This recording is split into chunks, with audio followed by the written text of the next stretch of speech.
और एक और बड़ी खबर इस वक्त आ गई है। तीनों बड़े पहलवान आंदोलन से हट गए हैं। मतलब बजरंग पुनिया, विनेश फोगाट, साक्षी मलिक। ब्रिजभूषण शरण सिंह से जुड़ी बड़ी खबर है। नाबालिग महिला पहलवान ने शिकायत वापस ले ली है।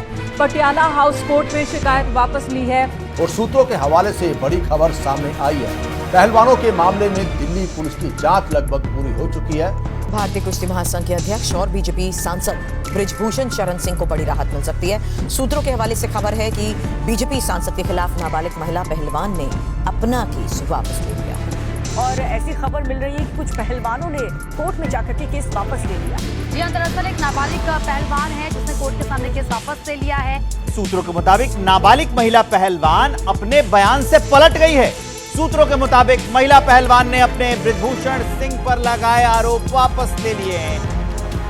सूत्रों के मुताबिक ब्रिजभूषण शरण सिंह के खिलाफ नाबालिग महिला पहलवान ने अपना केस वापस ले लिया है।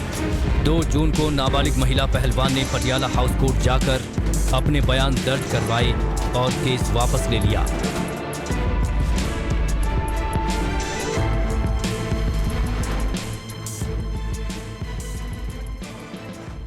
दोस्तों नमस्कार। अन्याय करना है, इसके लिए उसकी आहट को टुकड़ों टुकड़ों में इस देश के सामने लाया जा रहा है, ताकि जब अन्याय का पूरा खाका एक साथ जारी किया जाए तो देश की जनता अन्याय के खिलाफ एक साथ एकजुट होकर आवाज़ न उठा सके। इतनी मेहनत से सालों में नफरत फैलाकर भारतीय जनता पार्टी ने इस देश के टुकड़े टुकड़े किए हैं। कहीं वो महिला पहलवानों के यौन शोषण की आड़ में एकजुट हो गए तो सत्ता के लिए राज करना मुश्किल हो जाएगा। धरातल की खबरों पर लोग चर्चा करने लगेंगे। कल शाम को अचानक से टीवी चैनल्स की हेडलाइन बदल गई। बताया गया कि नाबालिग महिला पहलवान ने अपनी शिकायत वापस ले ली है।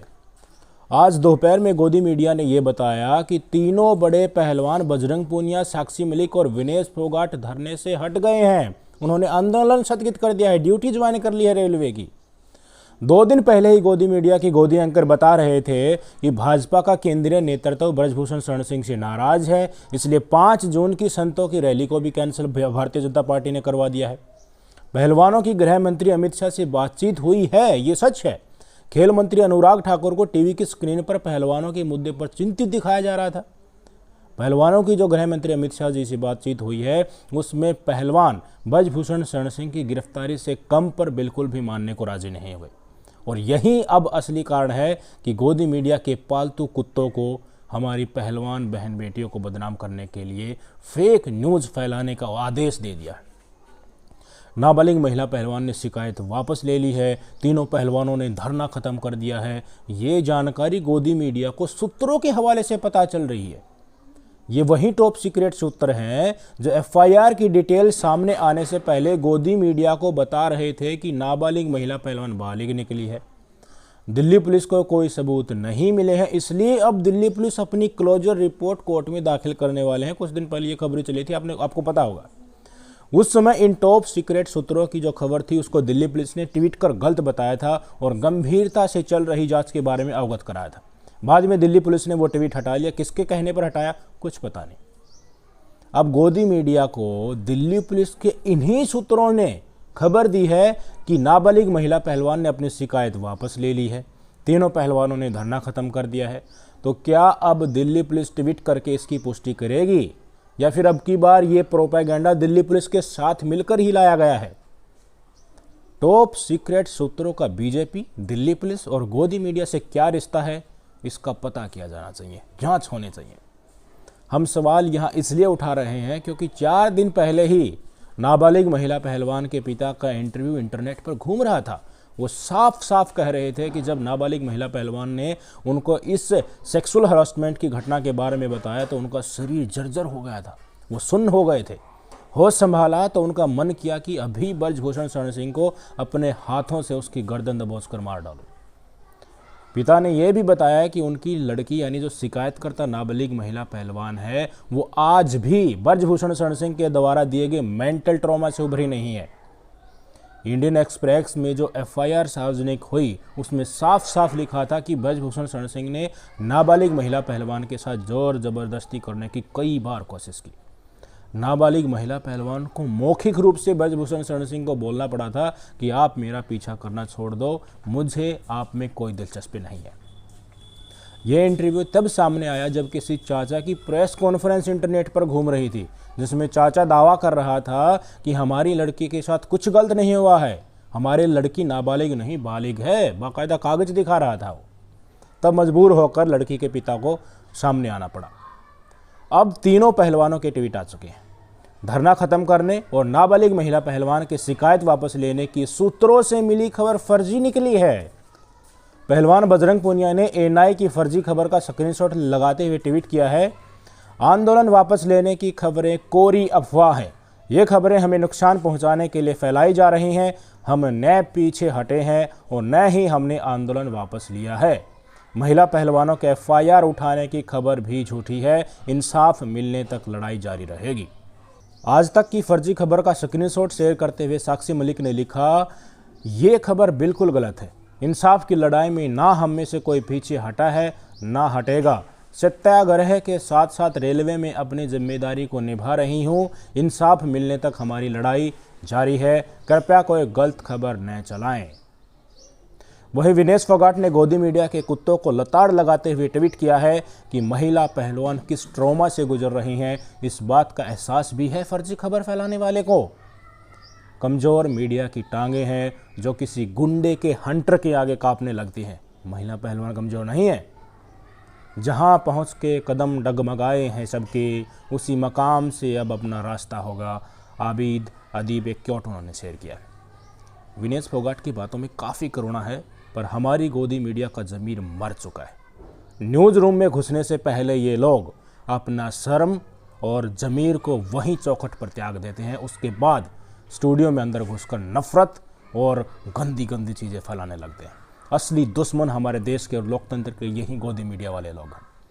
कल को इनके साथ गलत होगा, मैं लिख कर दे सकता हूँ, दावा करके दे सकता हूँ कि ये अकेले पड़ेंगे और पूरा देश इन पर थूकेगा। यही गोदी मीडिया की असल औकात है।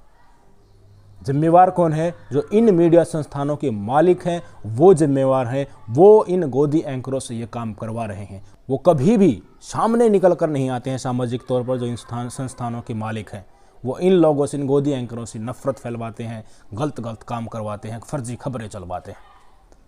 इन संस्थानों का मालिक तो अपने एसी रूम में बैठकर आराम से विस्की के गट लगा रहा होगा, कश लगा रहा होगा, और जो बीजेपी के द्वारा फेंके गए नोट हैं उनको गिन गिन कर खुश हो रहा होगा, और इस देश की जनता पर थूक रहा होगा कि हमने अपने टीवी चैनल्स के बल पर एक मरा हुआ भारत का इंसान पैदा कर दिया। 3 घंटे से ज़्यादा हो चुके हैं, पहलवानों ने ट्वीट कर दिया है कि ये खबर जो है फर्जी चलाई जा रही है, हमें बदनाम करने की कोशिश की जा रही है, समर्थनकर्ताओं को तोड़ने की कोशिश की जा रही है। पर अब भी आज तक ने ये खबर अपने मीडिया हैंडल से नहीं हटाई है। ताकत ये होती है। सरकार की सह कितनी ताकतवर किसी संस्थान को दे सकता है, कितना उसको ऑटोक्रेसी में ले जा सकता है, इसका ये उदाहरण है। देश की जनता एक तरफ खड़ी हो जाए और सरकार सह देने के लिए किसी संस्था के साथ एक तरफ खड़ी हो जाए तो जनता को ये सरकार झुका सकती है, संस्थान के साथ खड़ी रहेगी। ये जांच में भी ऐसा ही हो रहा है। मैं बार बार आपको कहता हूँ, इस देश का असली दुश्मन यही गोदी मीडिया है। कोई भी आंदोलन या कोई भी मुद्दा आप उठा लीजिए, अगर मीडिया अपना काम सही से करे तो सिर्फ 2-4 दिन में ही इस देश की सरकार को घुटनों पर आकर लोकतंत्र के रास्ते से चलना पड़ेगा।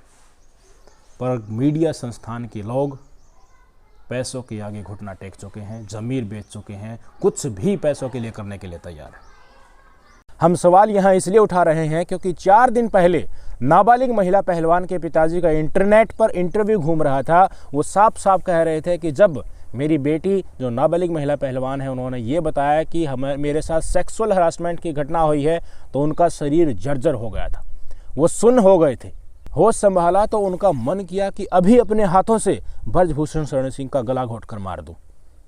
पिताजी ने यह भी बताया था कि उनकी लड़की यानी शिकायतकर्ता नाबालिग महिला पहलवान आज भी ब्रजभूषण शरण सिंह के द्वारा दिए गए मेंटल ट्रॉमा से उभरी नहीं है।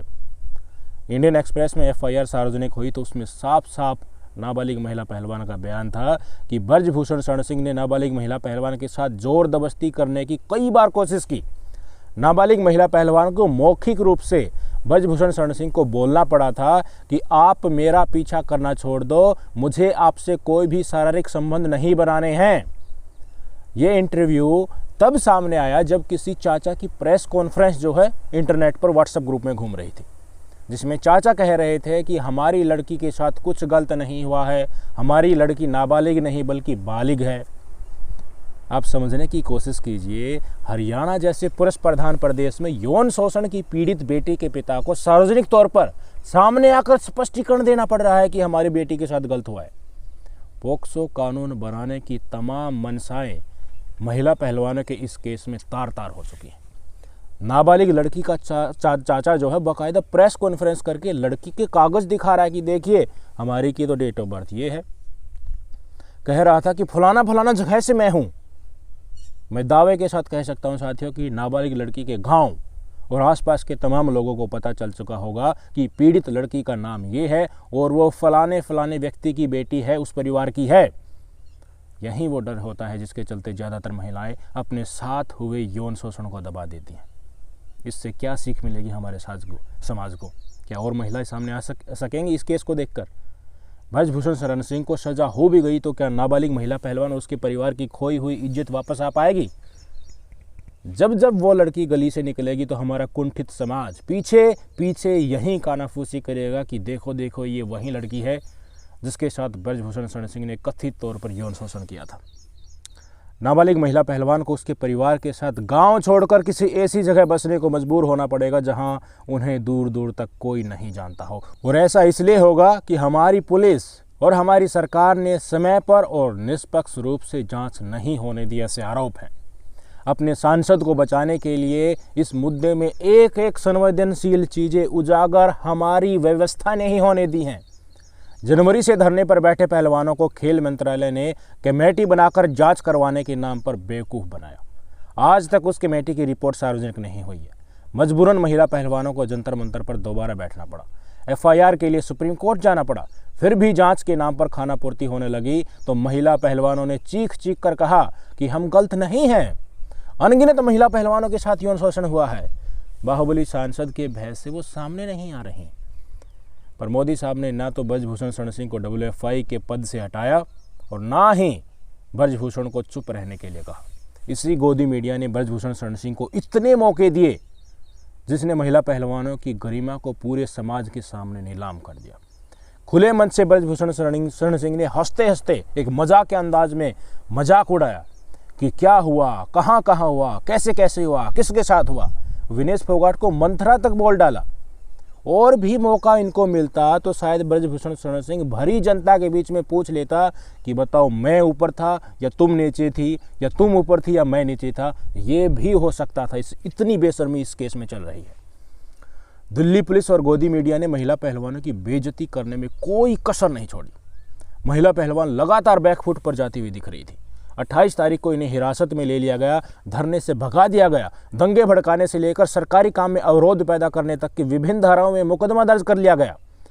मजे लेते हुए ब्रजभूषण शरण सिंह मीडिया के सामने ताल ठोक कर कहने लगा कि अब ये पहलवान जेल जाएंगे, पहलवान ही जेल जाएंगे। ये कह रहा था उल्टा ही।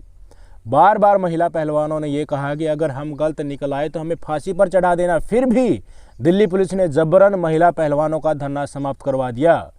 दिल्ली पुलिस पीड़ित के साथ है या शोषणकर्ता के साथ है, आप यहां से अंदाज लगा सकते हैं।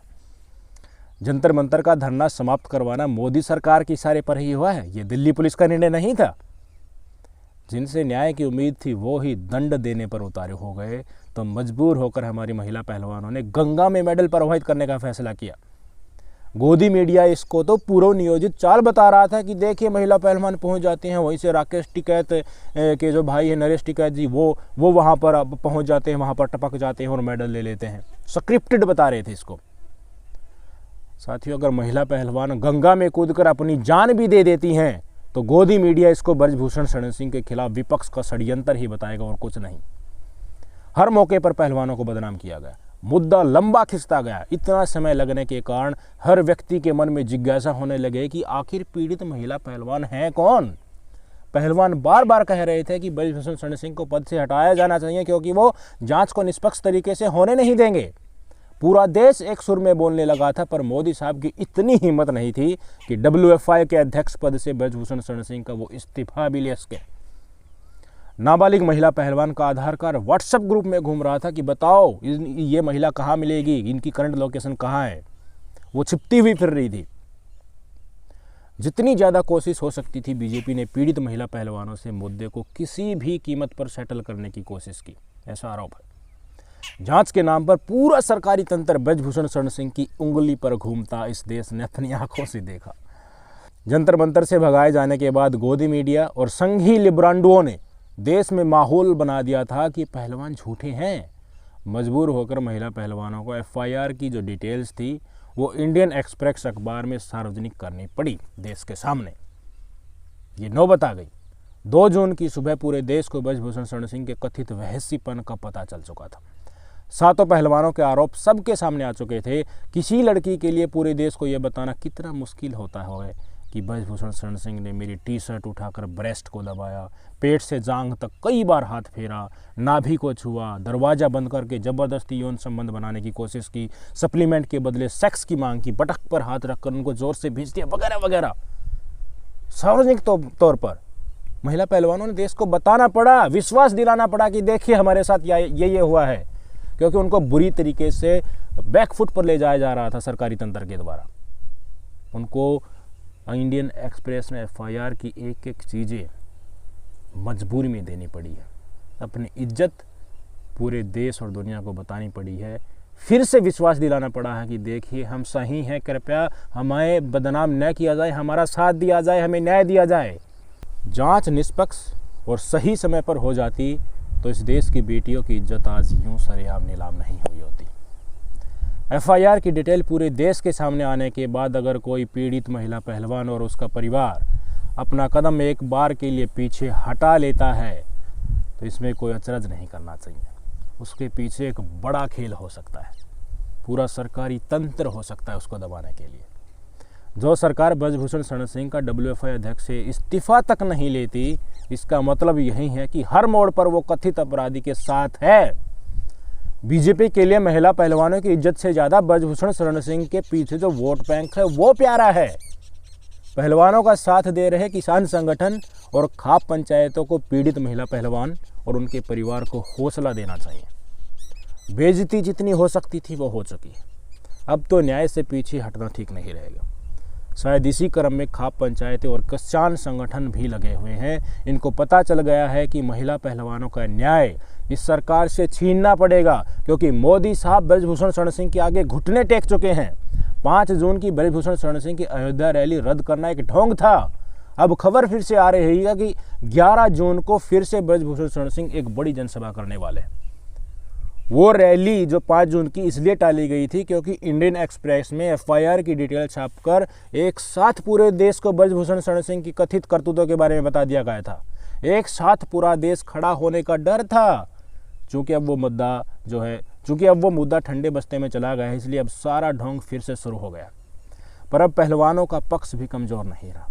सोरम, कुरुक्षेत्र, शामली की खाप पंचायतों के बाद कल हरियाणा के सोनीपत में मुंडलाना गांव में किसान नेता गुरनाम सिंह चढ़ोनी की अगुवाई में एक विशाल जनसभा बुलाई गई थी। कई महत्वपूर्ण फैसले लिए जाने थे, पर फैसलों को पहलवान बजरंग पूनिया की रिक्वेस्ट पर टाल दिया गया। फैसला टालना मोदी सरकार के लिए और भी ज़्यादा घातक होने वाला है। पहलवान बजरंग पूनिया ने ऐलान कर दिया है कि एक महापंचायत हम खुद बुलाएंगे, जिसमें सबको एक मंच पर आना होगा। इसमें पहले खाप पंचायतें भी आपको पता है 9 जून को पहलवानों को वापस से जंतर मंतर पर बैठाने का निर्णय ले चुकी हैं। कल की मुंडलाना में जो महापंचायत थी उसमें ये निर्णय लिया जाना था कि बीजेपी वालों को गांव में घुसने नहीं दिया जाएगा। जिस तरह महिला पहलवानों को घसीटकर जंतर मंतर से भगाया गया, ठीक उसी तरह बीजेपी वालों को भी घसीटकर गांव की सीमा से बाहर फेंका जाना था। बिजली, पानी सब कुछ बंद किया जाना था, रोड जाम किए जाने थे। खाप पंचायत और किसान संगठन का जो फैसला है, आप इनकी जुबानी ही सुन लीजिए। हमारे मन में एक फैसला आज जो हम लेना चाह रहे थे वो ये था कि जैसे बीजेपी ने हमें संसद में जाने से रोका, तो ऐसे हम इनको गांवों में घुसने से रोक दें। जैसे इन्होंने हमारी बेटियों को घसीट घसीट के ले गए, अगर ये हमारे गांव में घुसे तो हम ऐसे ही इनको घसीट के गांव के बाहर छोड़ के आएंगे। उनकी गिरफ्तारी हो, और नहीं तो 9 तारीख में इन बच्चों को वहाँ पे जंतर मंतर पे बैठाने लेकर जाएंगे। ठीक है जी, ये फैसला हो यार, हम पूरे देश भर में पंचायत करेंगे। राष्ट्रपति से मिलेंगे, होम मिनिस्टर से या उससे। इसी मंच से पूर्व राज्यपाल सत्यपाल मलिक ने बीजेपी की असल नब्ज भी बता दी, जिससे सरकार खुद मजबूर होकर न्याय देने महिला पहलवानों के चरणों में आएगी। वोट की चोट ही सरकार को लोकतंत्र के मार्ग पर चलने के लिए मजबूर कर सकती है। सत्यपाल मलिक ने कहा कि पहलवानों को राजस्थान आना चाहिए क्योंकि वहां चुनाव है। राजस्थान में अगर बीजेपी हारी तो बीजेपी पार्टी मोदी को ही बदल देगी, ये सत्यपाल मलिक ने कहा। 2024 में जनता इनसे या तो सत्ता छीन ले, वरना उसके बाद कभी मौका नहीं मिलेगा। सत्यपाल मलिक की ये वीडियो सुनिए। ब्रजभूषण को भी हटाएंगे और जो सरकार उसका समर्थन कर रही है उसको भी 2024 में 100% हटा देंगे, ये आप मान के चलिए। अगर ये राजस्थान में हार गए तो बीजेपी पार्टी के लोग इनको हटा देंगे, इनको गांव-गांव घसीटा जाएगा, गांव-गांव इनकी दुर्गति होगी और लोग इनसे अपनी बेटियों का बदला लेंगे। और इसी तरह मैं बता रहा हूं इन बच्चियों का, आप इनको समर्थन देते रहिए, माफी मांग के इनकी मांगे मानी जाएंगी और ये जीत के निकलेंगे। सत्यपाल मलिक राजनीति से संन्यास ले चुके हैं, बिना किसी निजी स्वार्थ के अन्याय के खिलाफ अपनी आवाज बुलंद कर रहे हैं। वेस्टर्न यूपी, हरियाणा, पंजाब, राजस्थान में सत्यपाल मलिक एक बड़ा राजनीतिक फेरबदल कर सकते हैं, राष्ट्रीय स्तर पर भी कर सकते हैं, क्योंकि पुलवामा का खुलासा जो उन्होंने किया था वो बड़ा ही गंभीर था, जिसमें सरकार पूरी तरह से बैकफुट पर है, कोई जवाब नहीं दे रही है। फिलहाल हमारी नज़र उस महापंचायत पर होगी जिसको जल्द ही पहलवान सबको एक साथ एक मंच पर लाकर बुलाएंगे। जो फैसला लिया जाएगा वो इस सरकार को चैन की नींद सोने नहीं देगा। आगे आगे देखिए होता है क्या। फिलहाल के लिए बिहार में एक पुल गिर गया है, इसलिए गोदी मीडिया और सिंघी लिब्रांडुओं को उस तरफ मोड़ दिया गया है, क्योंकि इस पुल का जो शिलान्यास था वो मोदी जी ने किया था, केंद्र सरकार का ये प्रोजेक्ट था। वहाँ गलती बीजेपी की नहीं निकले, इसके लिए माहौल बनाना शुरू कर दिया है। तो आज पूरा का पूरा मीडिया और ट्रोल जो है भाड़े की वो उसी तरफ लगे हुए हैं। बालासोर रेल दुर्घटना के तुरंत बाद भाड़े की जनता को मोदी सरकार की इमेज बचाने का दूसरा टेंडर जल्द ही मिल गया। वहाँ भी इन्होंने यही किया था, कुछ आतंकवादी घटना और मुसलमानों का नाम लिया जा रहा था। वैसे इन लोगों के लिए ये सप्ताह काफ़ी बिजी होने वाला है। बिहार से निपटने के बाद अगर कोई और तीसरा बम नहीं फूटा तो इनको वापस पहलवानों को बदनाम करने के लिए जल्द ही आना होगा। पर किसान कौम ज़मीन पर उतरकर अपनी पहलवान बेटियों के लिए न्याय मांग रही है।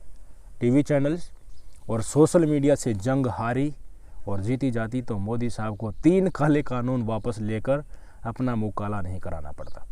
किसानों ने इस देश को दिखा दिया है कि वो अन्याय का डटकर मुकाबला कर सकते हैं, अपने हक के लिए बेलगाम सरकार से लड़ सकते हैं। पहले बीजेपी सांसद अजय मिश्रा टेंडी और अब बीजेपी सांसद ब्रजभूषण सिंह किसानों की फसल और नस्ल बर्बाद करने के लिए याद किए जाएंगे। दोनों के राजनीतिक प्रभाव के आगे मोदी ने घुटने टेके, इस्तीफा नहीं हुआ। ये घाव किसान कौम याद रखेगी। नमस्कार।